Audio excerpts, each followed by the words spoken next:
Est-ce que vous allez toucher très concrètement au décret de 1950, donc qui régit le statut des enseignants et régit notamment leur temps de travail, qui est un sujet sensible?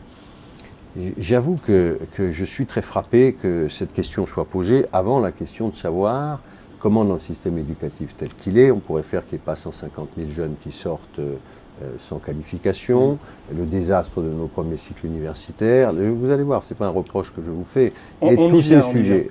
Oui, mais je voulais en parler puisque les profs sont dans la rue cet après-midi en l'occurrence.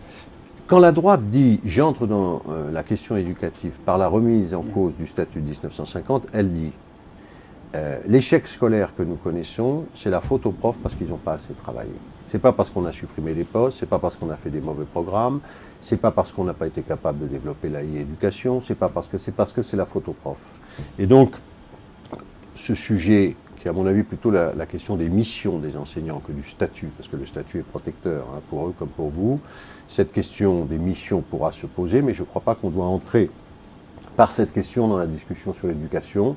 D'ailleurs, sinon on va la bloquer, et sinon on va surtout montrer une incompréhension des vraies causes, et en plus on va mal situer les vrais enjeux. On a quand même une question de Pierre qui réagit, c'est un internaute, qui nous dit « Les profs passeront-ils aux 35 heures ?» Donc on voit quand même que c'est un sujet qui intéresse nos internautes. Mais les professeurs sont, d'après toutes les études qui sont faites, à 38 ou 39 heures en moyenne de travail par semaine. Donc je ne comprends pas la question de Pierre, si ce n'est qu'elle traduit une certaine forme d'ignorance de ces questions. 15 heures, 18 heures, 20 heures devant une classe à faire court, ce n'est pas 20 heures de travail. Et quand je vous parle de ça, c'est sur des moyennes annuelles. Donc il y a tout le travail de correction de copie, d'information, d'accompagnement, de conseil de classe, de mi-conseil de classe, etc.